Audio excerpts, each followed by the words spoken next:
Habari ni wapendwa, natumai mko poa. Wagonjwa poleni, wazima tuzidi kumshukuru Mwenyezi Mungu. Karibuni tusikilize sehemu ya kwanza ya simulizi yetu ya Sir Madam President. Taifa la Tanzania ni taifa tajiri sana kwa rasilimali na utamaduni. Liliishi miaka mingi sana chini ya tawala zilizogandamiza demokrasia, uhuru wa vyombo vya habari, haki kwa raia na hata uwajibikaji kwa viongozi. Ulikuwa ni kama hadithi kwa watu wa Tanzania. Matatizo ya kiuchumi, rushwa, ubaguzi wa kisiasa ni vitu ambavyo vilitawala katika nchi ya Tanzania. Na mara nyingi hivyo vitu vyote vilikuwa havionekani kwa macho, bali tu wananchi walikuwa wakivisikia. Kwa kuna ufisadi umetokea mahali fulani na hamna hatua inayochukuliwa. Yaani vinaishia juu kwa juu. Na hamna tangazo lolote ambalo litatolewa kwamba watu waliofanya ufisadi wa kitu fulani au watu waliokula hela ya serikali sehemu fulani wamechukuliwa labda hatua hii, labda wamefungwa au wametozwa faini. Hakuna kilichosikika. Na watu walikaa kimya kwa sababu walijua wakiongea kuna kitu kitawapata. Kwa walijifanya mabubu ili kunusuru maisha yao na vizazi vyao. Lakini kwenye miaka ya 2018 kulikuwa na rais aliyechaguliwa na wananchi. Anaitwa Rais Colin Magu. Ni rais ambaye aliinua uchumi wa nchi ya Tanzania kutoka katika ile hali ya umaskini mpaka kupanda katika ile hali ya kati, yani uchumi wa kati.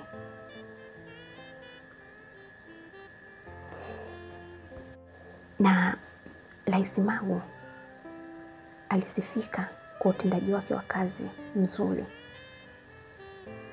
Na alikuwa ni adui wa mafisadi, wale wala rushwa na hata wale wafanyabiashara ambao walikuwa washazoea yale maisha ya dezo. Ni kwamba wanasafirisha tu bidhaa kutoka nje kuingia ndani bila kulipa kodi. Wengine yani au wote walikuwa ni maadui wa President Magu. Na hata mataifa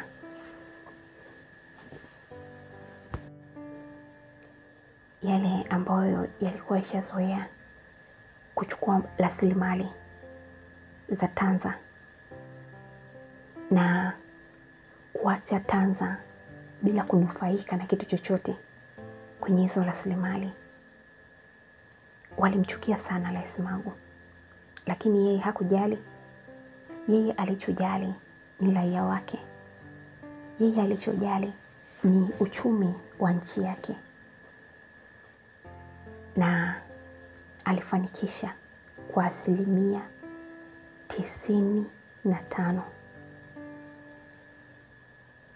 kwa yale yote ambayo alikuwa ameyaahidi yeye kuyatekeleza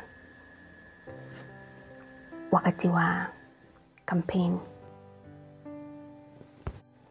Na hayo mataifa ya nje walianza kumtafutia yani chokochoko ili aonekane ni mtu ambaye anagandamiza demokrasia, ni mtu ambaye ananyanyasa watu. Lakini walishindwa kwa sababu alipendwa na watu wengi.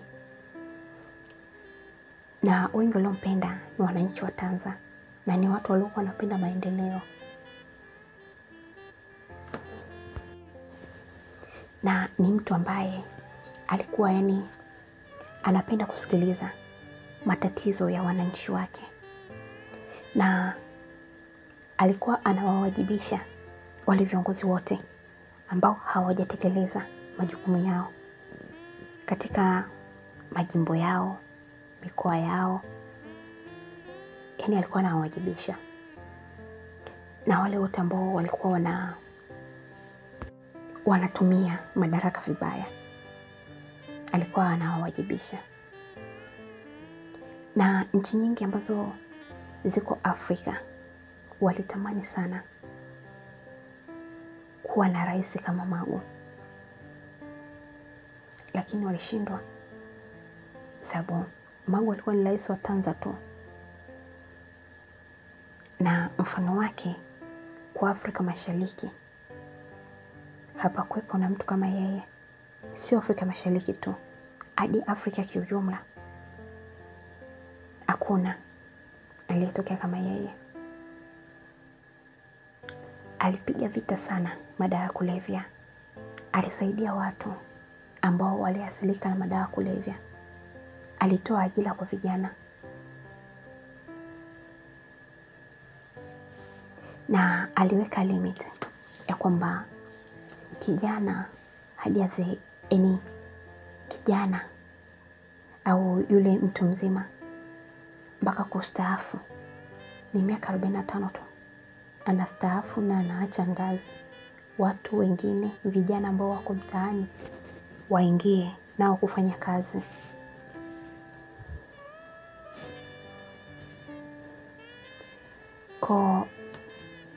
Kutokana na magonjwa mbalimbali yalikuwa yakimsumbua, Rais Magu aliamua pumzike, kwa kuwa muda wake wa uongozi ulikuwa ushafika ukingoni, ambao ilikuwa ni mwaka 2022.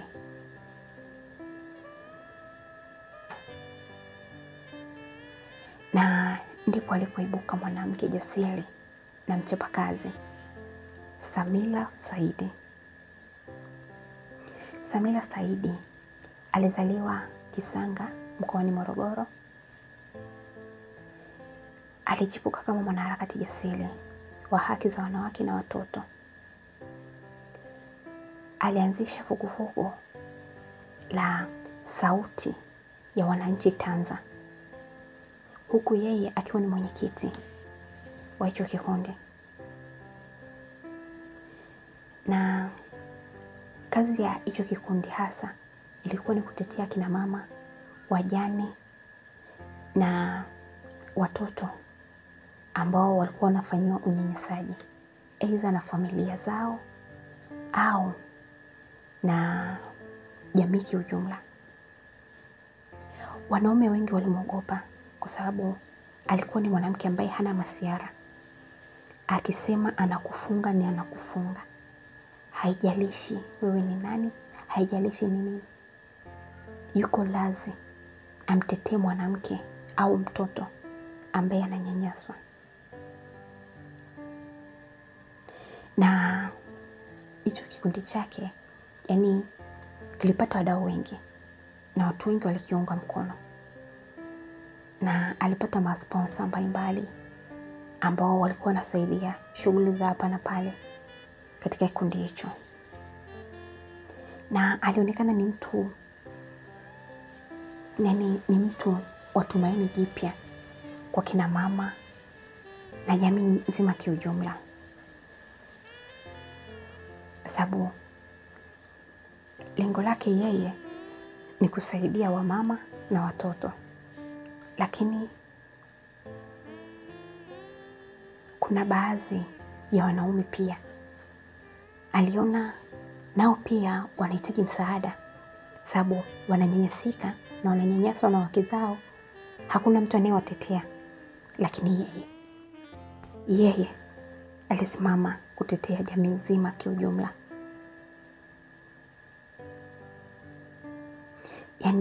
Ikionekana labda mwanaume anamnyanyasa mwanamke, atasimama mbele ya mwanamke, atasimama pembeni ya mwanamke kumtetea. Ikionekana mwanamke anamnyanyasa mwanaume, atasimama na mwanaume kumtetea. Na hayo ndio yalikuwa maisha ya Samira na jamii yake Tanza. Samira alipoona kwamba anakubalika na watu wengi sana katika nchi ya Tanza, ndipo alipoamua kuingia katika siasa. Alijiunga na chama cha Umoja. Yaani Umoja kirefu chake ni Ukombozi wa Maendeleo ya Jamii. Umoja ni chama cha kisiasa kilichoanzishwa tangu mwaka 1990 kikiwa na lengo ya kurudisha thamani ya utawala asilia unayoendeshwa kwa maadili, mila na sauti ya wananchi wa kawaida. Yaani lengo lake ni kusimamia maendeleo yanayozingatia utu, umoja na utawala kwa pamoja. Na katika hicho chama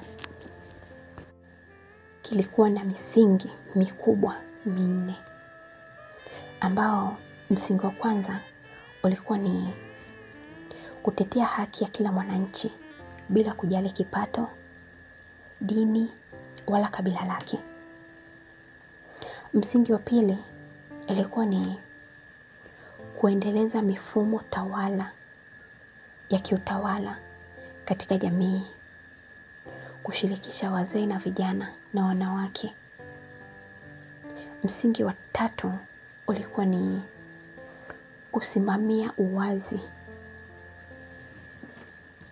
kupambana na rushwa na unyanyasaji wa kijinsia, sio kwa maneno bali ni kwa vitendo. Msingi wa nne ulikuwa ni kuhakikisha rasilimali za taifa zinawanufaisha vizazi ambavyo vipo katika nchi ya Tanza na vitakavyokuja katika nchi ya Tanza. Na hayo ndio yalikuwa mambo ya msingi katika chama cha Umoja.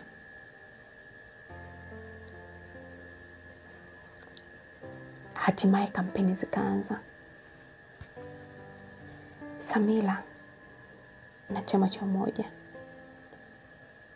akiwa na kauli mbiu au slogan iliyokuwa inasema haki, uwajibikaji na maendeleo. Aliungwa mkono na wadau mbalimbali katika chama chake. Hata rais aliyekuwa madarakani alimuunga mkono, na alikuwa na imani ya kuwa amepata mtu ambaye ataendeleza pale alipoishia yeye. Makundi ya vijana, radio, television na jamii kiujumla, yaani zilipendezwa na zilijijengea hoja na matumaini juu ya Samira. Aliahidi mageuzi makubwa sana katika nchi ya Tanza, kuzidi kuondoa ufisadi katika nchi ya Tanza, na aliahidi kuweka katiba mpya ambapo hiyo katiba rais ambaye alikuwa madarakani alishindwa kutimiza. Na kampeni zake zilikuwa hai nchi nzima, kwa sababu ni mtu ambaye alikuwa anafahamika, ni mtu ambaye alikuwa anapendwa na watu, ni mtu ambaye alianza kujitangaza kabla hata hajaingia kwenye siasa na kabla hata hajaingia kwenye kinyang'anyiro cha urais. Kwa watu wengi walikuwa wanampenda, watu wengi walikuwa wanamsifia, sababu zile sifa zake zilikuwa zimeenea nchi nzima. Alitembea kila mkoa akiomba kura, akamwaga sera mbalimbali, huku akizidi kuahidi vitu vingi kwa wananchi wake. na aliahidi mabadiliko pia makubwa katika mkoa aliozaliwa. Na licha ya kwamba alikuwa ni mtu ambaye alikuwa anasifika sana, lakini wapinzani wake yani hawakukata tamaa ya kushindwa.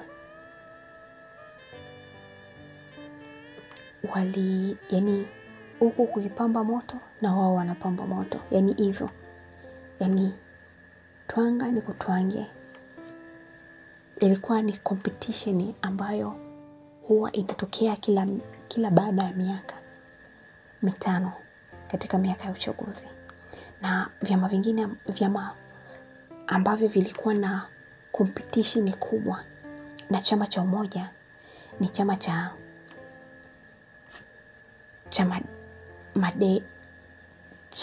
Made ambacho kirefu chake ni Chama cha Maendeleo na Demokrasia. Yani kilikuwa ni chama ambacho kilikuwa kinapingana vikali sana na chama cha umoja. Na hawakuogopa, na wala hawakutaka kuogopa, na wala hawakutaka kushindwa kupingana na chama cha umoja.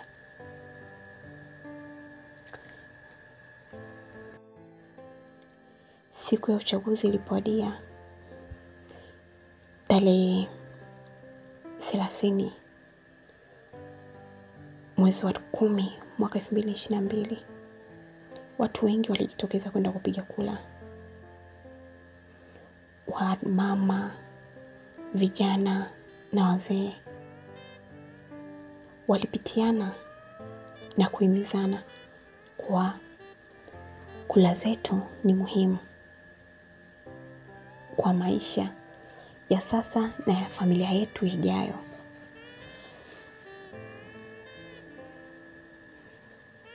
Mwisho wa siku, matokeo yalipokuja kutangazwa, Madam Samila alipita kwa kishindo kupitia chama cha umoja, yeye pamoja na makamu wake Bwana Abdul Jakaya. Ushindi wake ulisifika kama ni mapinduzi ya demokrasia. Vijana walicheza, wazee walifurahi, hata wamama pia walifurahi sana, kwa kuwa walikuwa wamepata kiongozi waliyemtarajia. Wamepata kiongozi ambaye lilikuwa tumaini lao, na dunia ilipongeza sana. Huko vyombo vingi vya habari vilikuwa vikimsifia na vingine vikimkejeli, vikisema mwanamke ni mwanamke tu.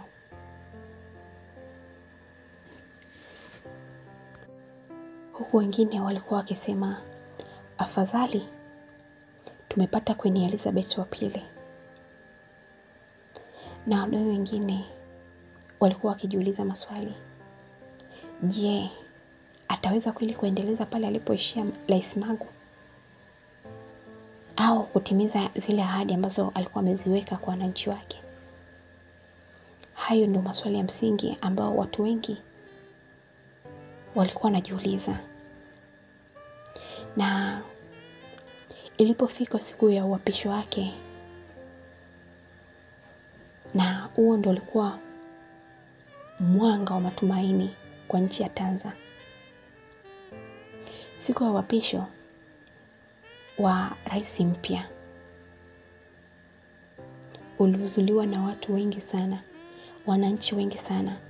Wengine walitoka mikoa mbalimbali wakienda tu yani kumwangalia na kumuunga mkono rais wao. Na uapisho ulifanyika katika uwanja wa Muungano huko Dodoma. Watu wengi walihudhuria, na pia wageni kutoka nchi mbalimbali za Afrika na nje ya Afrika. Kuna waliofika na kuna waliotuma wawakilishi kuja kuwawakilisha. Tanza kupata rais mwanamke tena na mwenye umri mdogo sana, miaka 39, ilikuwa ni bahati na ilikuwa ni mwanga, kwa sababu miaka yote iliyopita nyuma waliokuwa wanaiongoza Tanza walikuwa ni wazee. Kwa hiyo kijana kuingia pale, watu walikuwa na mtazamo mpya na matarajio mapya kutoka kwa kijana.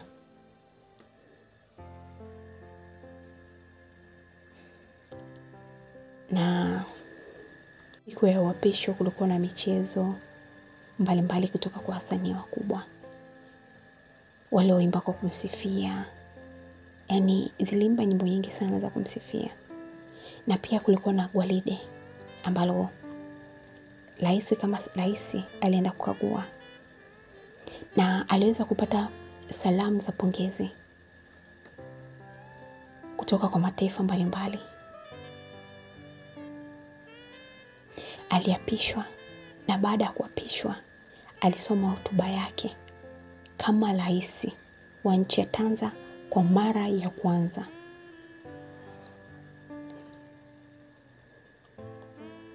Hotuba ya rais wa Tanza, Mheshimiwa Samira Saidi, tarehe 5 mwezi wa 11 mwaka 2022, jijini Dodoma. Wananchi wenzangu wa Tanza, leo ni siku ya kihistoria katika taifa letu. Ni heshima kubwa kwangu kusimama mbele yenu kama rais. Rais wa watu, rais wa taifa la Tanza, bila kujali rangi, dini, kabila wala hali za kiuchumi. Namshukuru Mwenyezi Mungu na nashukuru kwa imani mlionioneshea kunipa kula zenu. Hamkuchagua jina au sura. Mlipiga kula kwa matumaini na ndoto zenu, na kwa ajili ya mustakabali wa kizazi kijacho. Sitowavunja moyo. Nchi yetu imepitia katika changamoto nyingi: umaskini, ukosefu wa ajira, ukosefu wa huduma bora za jamii, na kulikuwa na mgawanyiko wa kisiasa. Lakini nawaambia, kuanzia leo Tanza inaanza upya. Tutajenga uchumi imara unaoimarisha kila mwananchi na utamfaidisha kila mwananchi. Tutafungua milango ya uwekezaji, kuinua wakulima, wafugaji, na kuhakikisha kijana anapata nafasi ya ajira na mifumo na mafunzo. Tutarejesha imani kwa taasisi za umma. Vyombo vya sheria vitafanya kazi bila woga wala upendeleo. Uhuru wa vyombo vya habari utaheshimiwa. Tutasikiliza sauti zenu, hata ikikosoa, hata mkitukosoa, kwa sababu ndiyo msingi ya demokrasia. Tutashirikiana na vyama vya kisiasa kwa sababu taifa hili ni la wote. Haki za binadamu zitalindwa. Wananchi wa kawaida watasikilizwa na wataheshimiwa. Wananchi wangu, safari si rahisi, lakini pamoja kwa ushirikiano tutafika. Tanza mpya inaanza leo, yenye heshima, haki, maendeleo na matumaini. Asanteni sana kwa kuniamini. Asanteni kwa kunipa nafasi ya kuwatumikia. Mungu ibariki Tanzania. Mungu ibariki Afrika.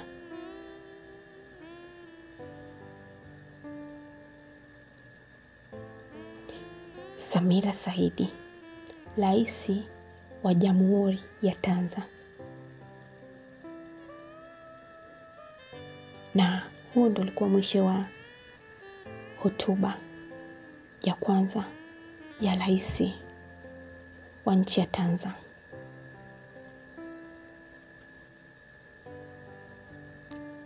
Na baada tu ya rais kuchukua madaraka, Samira alianza teuzi mbalimbali za wakuu wa mikoa na mawaziri baadhi. Yaani alipangua vile ambavyo rais aliyekuwa madarakani aliyekuwa amepita aliweka. Wapo aliowatoa kabisa na wapo aliowahamisha, yaani aliowahamisha maeneo kutoka eneo moja kwenda nyingine. Na alifanya mabadiliko ya ghafla ndani ya miezi 8.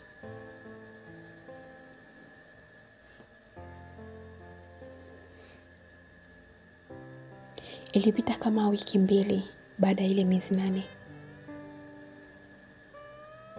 bila Mheshimiwa Colin Magu kuonekana. Watu wakaanza kuhoji, kwani yuko wapi? Kwa sababu alikuwa ni mtu ambaye anapenda kujichanganya na watu wake. Hata baada ya kumaliza madaraka hakujifungia ndani ya kwamba mimi ni rais kama marais wengine, kwamba anajifungia ndani, anakaa tu ndani, kila kitu anafanya ndani. La hasha. Yaani yeye alipokuwa rais alikuwa anajichanganya, na baada ya kumaliza muda wake alizidi kujichanganya na watu. Na hiyo nahisi ndio sababu watu wengi walikuwa wanampenda. Na alikuwa yaani pale anapokuwa anaumwa, mnajua kabisa huyu mzee hayuko sawa. Na pale anapokuwa mzima, watu wanajua kuwa jembe liko imara.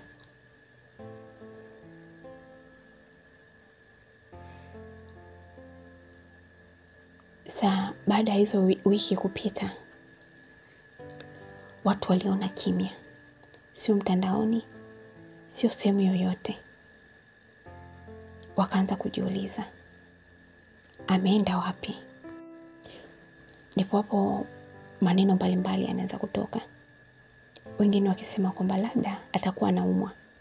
Lakini mara nyingi alikuwa akiumwa, lazima awaambie watu ambao wako naye karibu, lazima wajue kuwa sasa hivi jembe linaumwa. Lakini nyingine zilisikika za chini kuwa atakuwa amekufa ghafla. Wengine walisema labda kaamua kujitenga na jamii, akae apumzike. Lakini ghafla zikaja za chini. Kama kawaida, siri siku zote huwa haiwi ya mtu mmoja. Mara nyingi siri huwa inakuwa kama sio watu wawili.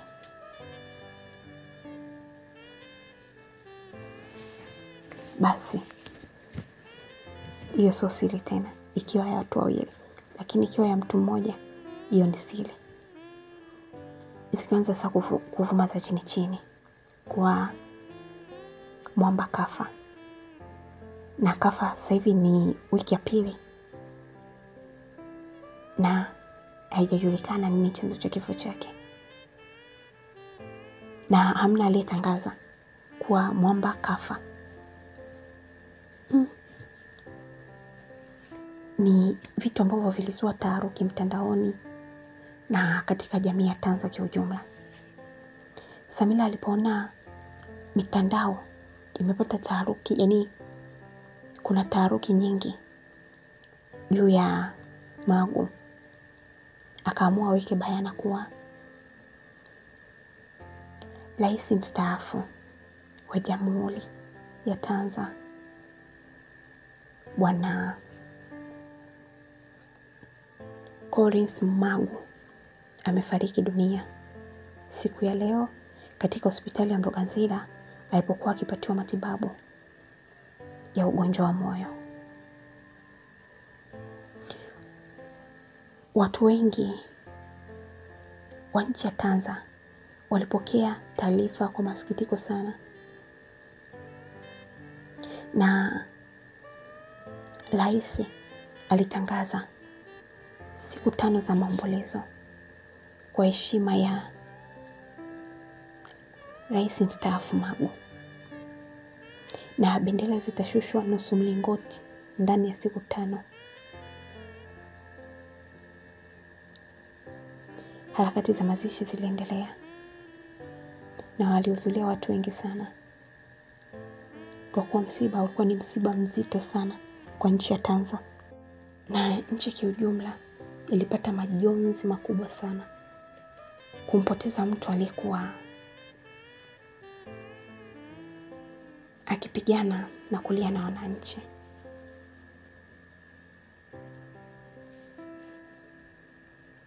Hatimaye walimzika na maisha mengine yaliendelea. Baada ya miezi kama 3 kupita, ndipo matatizo ya taifa la Tanzania yalipoanza, yani kwa sura tofauti tofauti. Kukawa na mgawanyiko wa chama cha umoja ndani ya chama. Wapo waliosimama waliosimama kama machawa kumuunga mkono Rais Samira, lakini wapo ambao hawakutaka hata kusikia, walitaka kujiondoa kabisa, na wapo ambao walijiondoa kabisa kama waziri mkuu. Hakutaka shida, yani alitoka kabisa kwenye mfumo kwa kuepuka lawama za wananchi wake. Na baadhi ya wanaharakati walitekwa na wengine walishikwa, na hata vyombo vya habari ambavyo vilikuwa vinaongea ukweli kuhusu mambo ambayo yanaendelea katika nchi ya Tanzania, vingi vilifungwa, vingine vilipewa adhabu ya kutoa hela, vingine vilishtakiwa mahakamani kabisa. Na hata wanasiasa wengi wa chama pinzani na wenyewe walikamatwa, na hasa mwenyekiti wa chama cha Made naye alikamatwa na kuwekwa ndani, na alifunguliwa mashtaka ya uongo. Na kuna baadhi ya wasanii kama Nailav, mwanamuziki wa hip hop, naye alitekwa na alipitia mateso makali sana. Na baada ya wasanii kusimama kidete wakimtaka msanii mwenzao aachiwe huru, ndipo alipoachiwa. Haikuishia kwake tu, hata mwanaharakati na mwanamuziki Ivan Loma alishawahi kutekwa, na baada ya hapo akaona isiwe mbaya wala isiwe kero, akaamua kukimbilia uhamishoni ili kunusuru roho yake. Sababu ni watu ambao wakiona kitu kinaenda ndivyo sivyo, wanashindwa kunyamaza, ni lazima waseme. Kwa hiyo kitu kwao ilikuwa inawapelekea kupata shida. Na hapo ndipo baada ya hii vuguvugu, mara watu wakamatwe, mara watu wateswe, mara watu wafe, Yaani ilikuwa ni vuguvugu ambayo inaendeshwa na rais kupitia polisi wa wananchi. Yaani polisi ndio walikuwa wanatekeleza zile kauli za rais wao.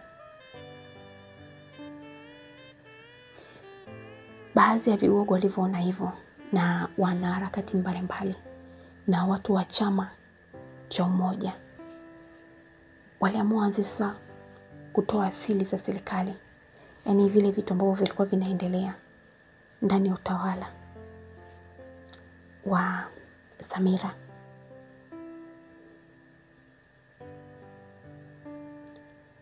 Na wengi walikuwa hawampendi. Kwa hiyo kwao ilikuwa ni rahisi kutoa siri za ndani.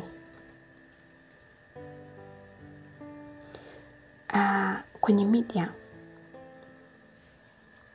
kuna mwanaharakati mwanamke ambaye yeye huwa anajiita dada wa taifa la Tanzania. Alikuwa ni mtu mwenye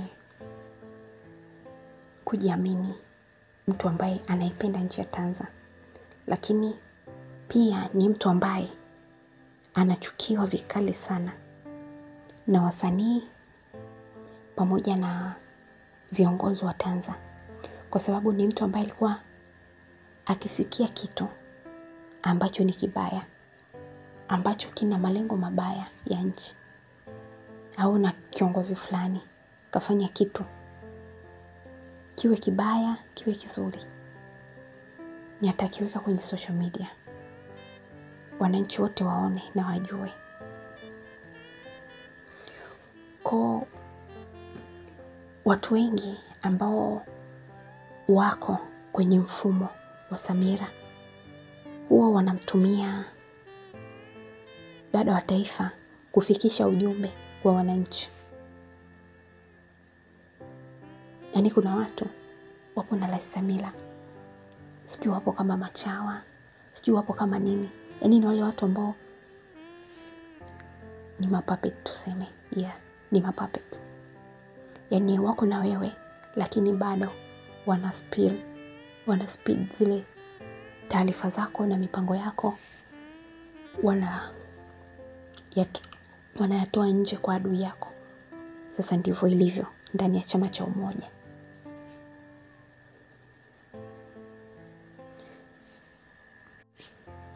Kwa hiyo kwenye social media yake Instagram aliandika, huyo bimama alimuondoa kipenzi cha watu wengi, kwa sababu yule mzee alianza kuona mwenendo wa huyo mbwa tangu miezi iliyopita kabla ya kifo chake. Havikumfurahisha na wala sio maridhiano au makubaliano ya yeye na wananchi. Na alimwambia huyo bimama wenu, kabla hata mzee wa watu hajafukiwa. Yaani hata sijuaga mnalifurahia nini na lilivyokaa na miwani yake kama mchoma magrili. Hayo yalikuwa ni maneno ya dada wa taifa. Zilikuja comment nyingi sana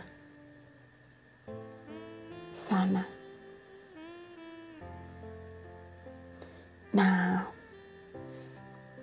wengine walimtukana, wengine walimsifia, wengine waliweka emoji. Si unajua emoji za kucheka, wengine za kulia, wengine za masikitiko. Hivyo sababu kuna waliokuwa wanamwamini na kuna waliokuwa wanamwamini lakini wanakaza mafuvu. Na viongozi wengi pamoja na wasanii ambao walikuwa wanajua labda wakifanya vitu vibaya, walikuwa wanaogopa sana taarifa zao kufika kwa dada wa taifa, kwa sababu wanamjua dakika 2 mbele nyuma. Yaani akisha kinyaka tupu, basi kimeenda. Na akiposti yeye kinaenda kwa sababu ni 1% kubwa ya watu wanamfuatilia katika nchi ya Tanzania.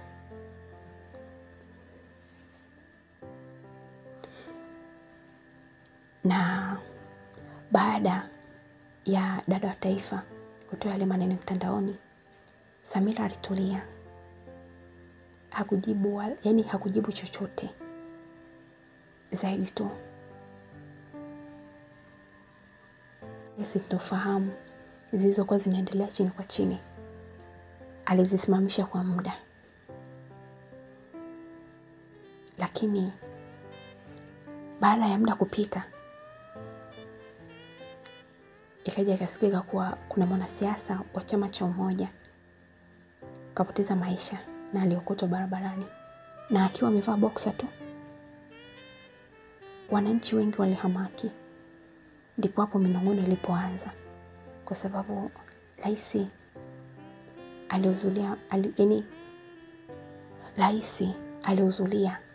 mazishi ya huyo kiongozi. Na alipohudhuria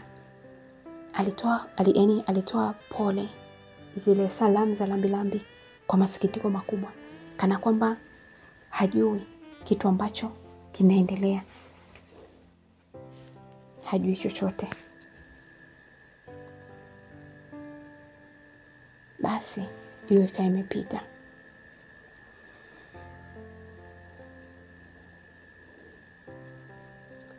Ilipopita, dada wa taifa alipoona vile, alipoona ni kwamba kuna mwanasiasa kafa, umeona, lakini rais yupo kimya.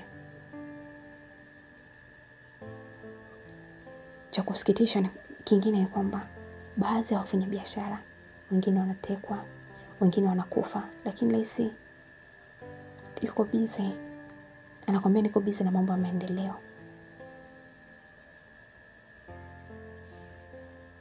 Na ndipo tena dada wa taifa akajirekodi na kuitupia video mitandaoni akisema, hivi nyie wa Tanzania mna matatizo gani? Yaani huyo Mpulula huyo mliomweka awe rais wenu, si ndio?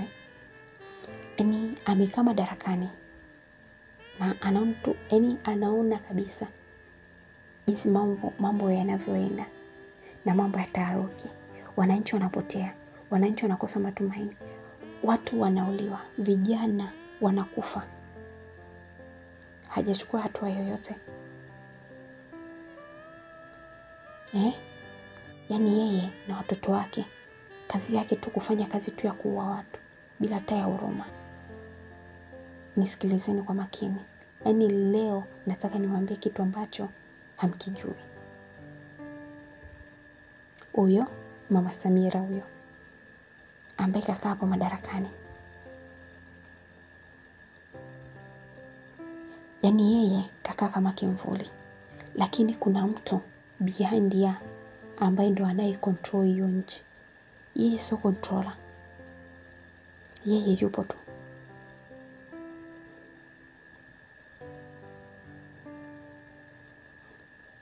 Nisubilieni na mkae kwa makini. Yaani nataka nitafute habari nzima, jinsi ilivyoanza, ilikuwaje mpaka akaingia kwenye kinyang'anyiro cha urais mpaka hapo alipo.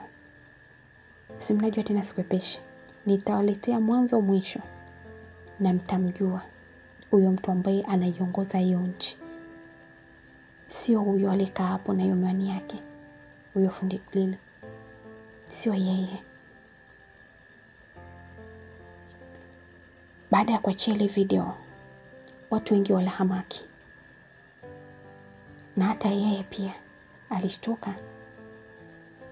Ndipo alipoamua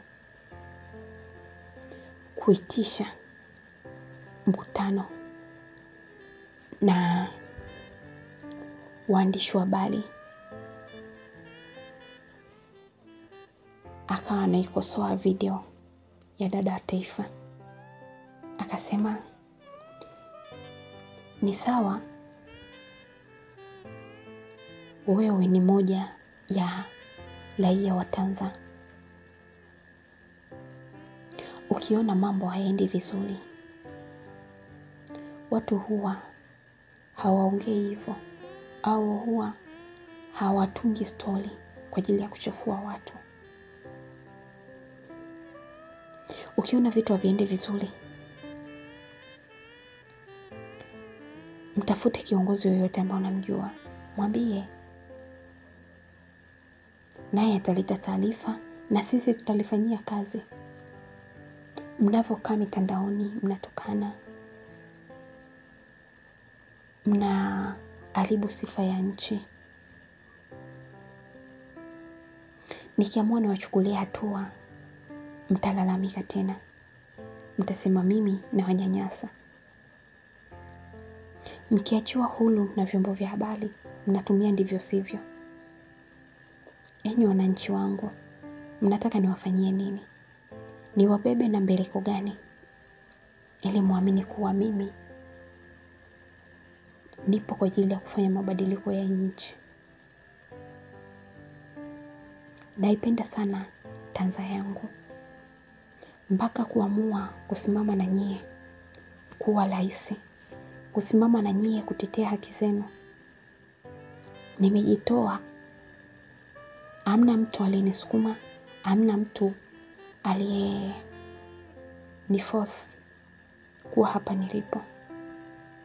Kama anavyosema huyo mnayemwita dada wa taifa, hamna.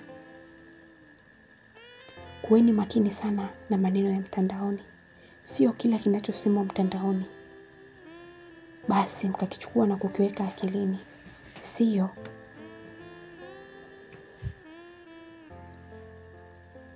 Baada ya kuongea hayo maneno kwa uchungu, Rais Samira aliamua kuondoka pale na kwenda kupumzika zake.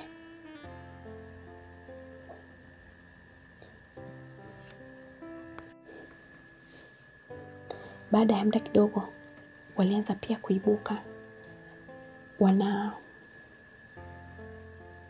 harakati mbalimbali na wanasiasa mbalimbali ambao pia walikuwa kwenye chama cha Umoja.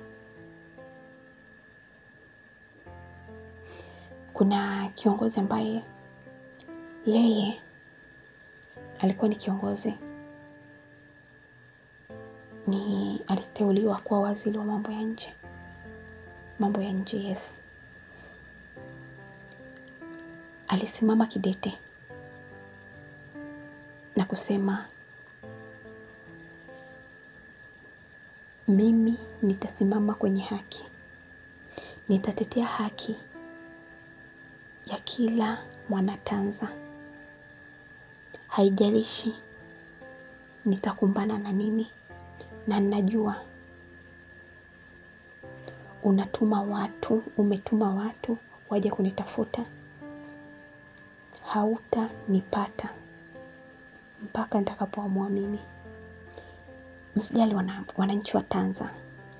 Mimi nipo na nyie, nitakuwa nawapa go ahead kila siku. Vitu ambavyo mlikuwa hamvijui ndio mtaanza sasa kuvijua. Hii nchi tunapoelekea siko, kwa sababu asilimia kubwa sasa hivi ya mali asili, madini, huyo anayejiita mama wa Tanzania anataifisha, anawapa watoto wake na na watoto wengi wa vigogo wana hela chafu, wana hela nyingi sana. Fikiria, huku wananchi wanalalamika maisha magumu, wakati huku watoto wa vigogo wa nchi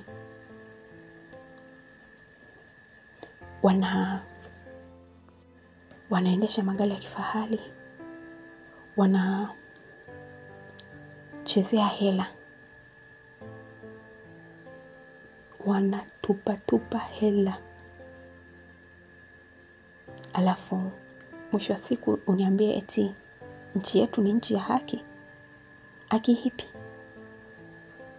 Haki hipi uliomaanisha Mama Samira? Haki hipi?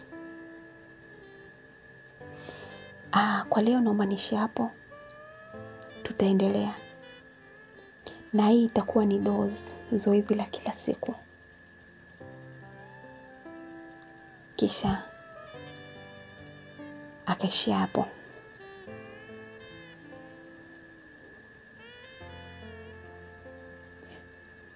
Kama kawaida, comment sehemu kama hiyo huwaga hazikosi. Wapo waliomsifia, wapo waliomtukana, na wapo waliovuguvugu. Hawajulikani kama walimtukana au hawakumtukana, walikubali au hawakukubaliana na alichosema. Wapo katikati.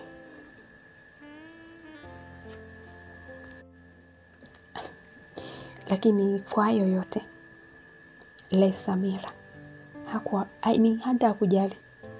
Alikuwa busy na watoto wake, alikuwa busy na wajukuu.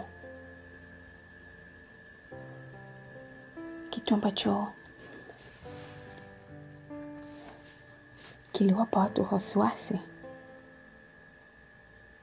Kwa nini kila siku anaongelewa mabaya, lakini hajatoa comment yoyote? Sababu ni rais ambaye anapenda kukosoa watu hadharani. Yaani unaweza kumkosea kitu hapa, labda umekosea tu kidogo.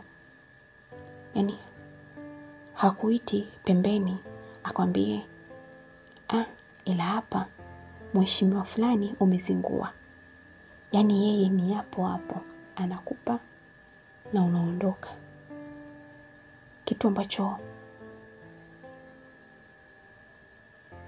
kiliwafanya wanaume waendelee kusema na ule msemo kwamba mwanamke ni mwanamke. Mwanamke akisha kuzidi kacheo hata kidogo, basi anajiona yeye kila kitu anaweza kucontrol, au anajiona yeye ni Mungu mtu, kwamba anaweza akasimama na akaamrisha na kila anachokitaka anataka kitendeke. Sasa ndicho kilichokuwa kwa Rais Samira.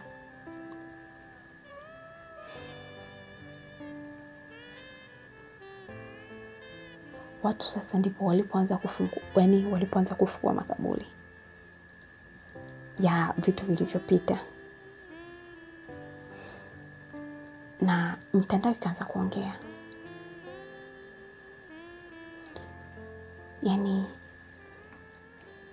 Leo ukiongea kumsema Rais Samira, basi ujue jioni kuna askari wapo nyuma wanakuja kukukamata.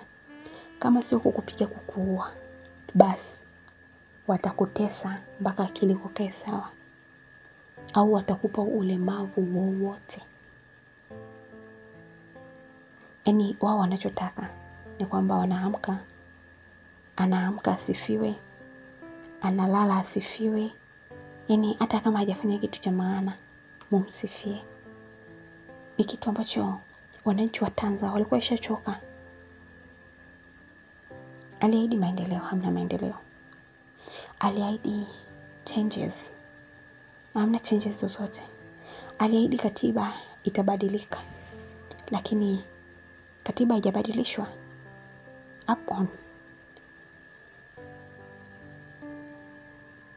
Sasa kile ambacho wananchi walikaa kukitegemea, walikaa kukifikiria, kimeenda ndivyo sivyo. Na ndipo sauti taratibu zikaanza kulais, taratibu wakipinga utawala wake. Pia hata baadhi ya wachungaji, maaskofu walianza kuongea, haki lazima itendeke. Haki ndio muhimili wa taifa letu. Haki ni kila kitu katika taifa letu. Haijalishi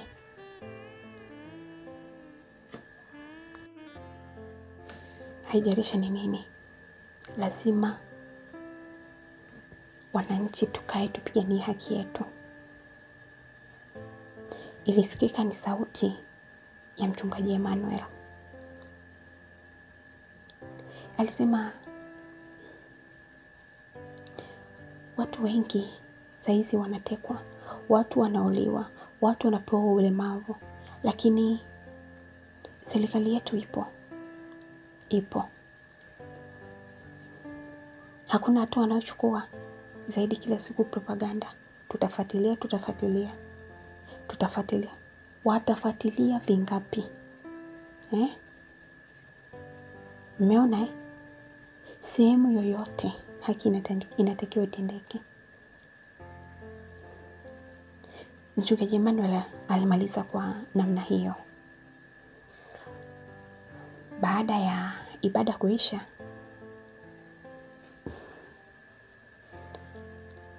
ile anatoka nje, alikumbana na surprise ambayo hata yeye mwenyewe hakuitegemea. Yaani hakutarajia kile kitu kutokea katika kanisa lake.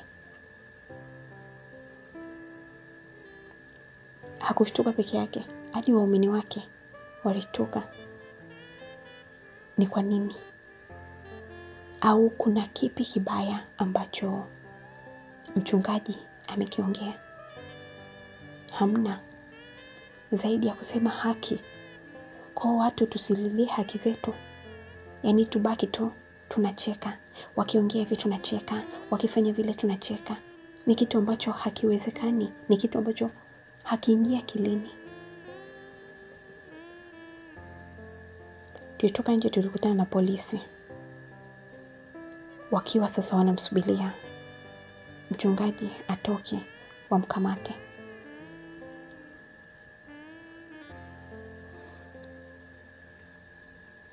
Mchungaji hakuwa na hiana. Alitoka akawauliza, kibali cha kunikamata kiko wapi? Yaani hawakumjibu, walisema tu tuondoke. Akaambia mimi siwezi nikaondoka na nyie. Hamna kibali. Sheria naijua. Kwa hamuwezi kunipeleka kama mnavyotaka nyie. Nendeni mkachukue kibali kwa huyo aliyewatuma mje kunifuata. Na aandike chanzo cha nyie kuja kunifuata mimi ni nini? Wakawa sasa wanalazimisha wamkamate. Ndipo raia, yaani wale waumini wake, walipovaa wale polisi, waliwapiga na ndipo walipokimbia na magari yao wakaondoka.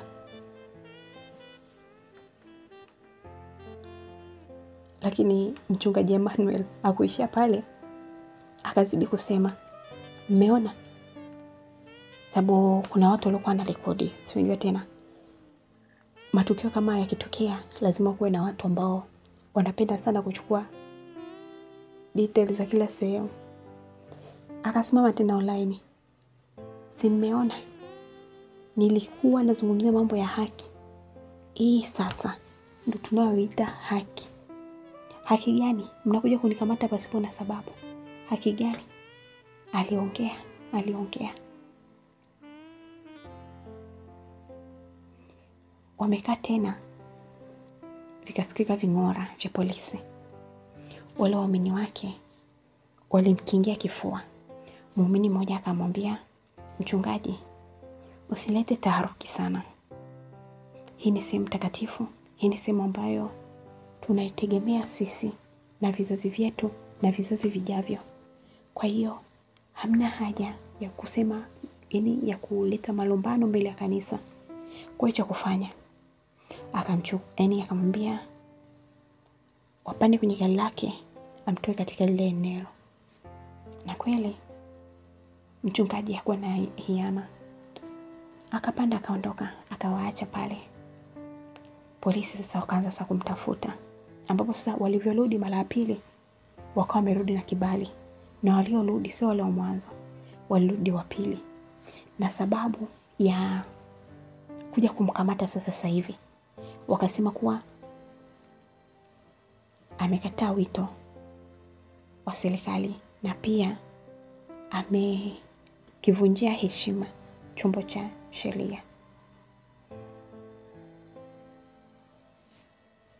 Akiwa yupo huku kuna polisi alikuwa anahojiwa, ndo akawa anajibu hivyo.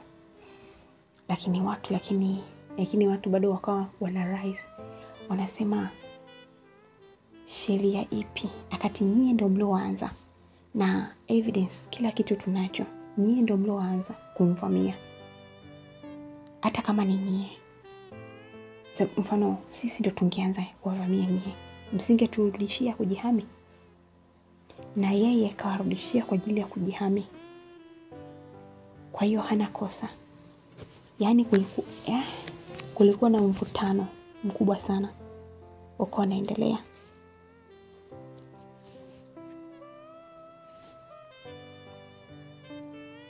Baadaye polisi sasa wakaanza kumwinda. Na kumwinda sio kumwinda peke yake. Yaani kuwawinda na wanaharakati wengi. Sababu kama dada wa taifa walishashindwa kumkamata. Walishashindwa. Kwa akaja yule mwanasiasa ambaye alisema atakuwa anatoa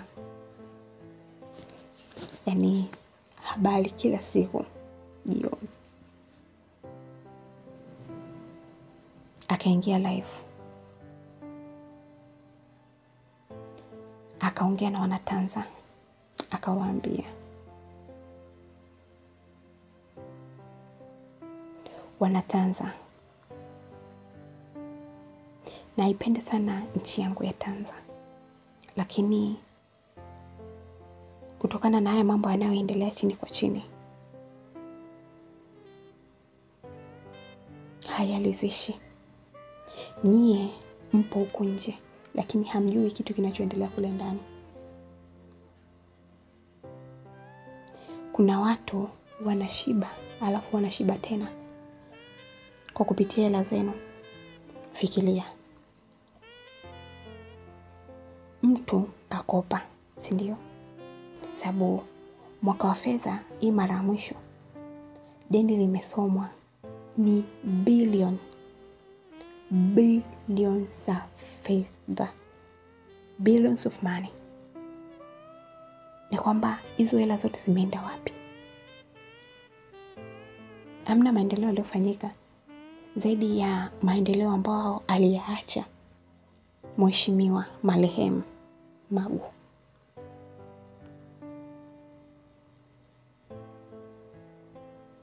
Hizo billions kuna watu ambao wamekaa wanazigawana. Umeona? Yaani kuna watu wamekaa kabisa hizo hela wanagawana wanakula.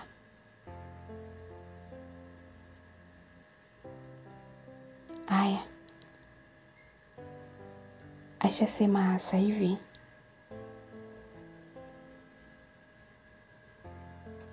yaani hizi tax zinaanza kulipwa na watu mbalimbali wakiwemo machinga kwenye mitandao, hawa wanaofanya kazi mtandaoni, hawa sijui watu wenye maduka, sijui watu, yaani ni kitu ambacho hakimake sense. Ni kitu ambacho hakimake sense. Wewe umekopa billions of money na bado unataka tena wakandamize watu wa hali ya chini. Eti kisa maendeleo ya nchi. Maendeleo yapi? Waambie ukweli wananchi wako kuwa hela unakula wewe na au vibaraka wako. Alafu sasa je, niwaambie Kuna siku yule mwanadada nampenda sana, aliongea kauli ambayo hakuimalizia. Natamani niimalizie. Dadangu, popote ulipo nisamehe, ila hili lazima niliseme. Hii nchi ina viongozi wakubwa wawili, au tuseme ina kiongozi mkubwa mmoja, ambaye huyo kiongozi ndo anaye control mambo yote katika hii nchi bila nyinyi kujua. Sijui mnanielewa? Bila nyinyi kujua. Na ilo bakuli la mabilions hali mtu mmoja. Ni kuna watu, yani niwaambie, ndani ya chama cha Umoja, ndani yake kuna chama kinaitwa Umoja Mtandao, ambao huo Umoja Mtandao ni chama ambacho kipo under someone. Na huyo under someone sio kwamba mumjui, mnamjua, ila mnakaza sana mafuvu.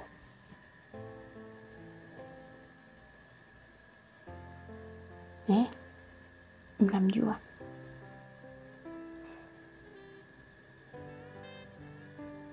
Anayekontrol hii nchi ni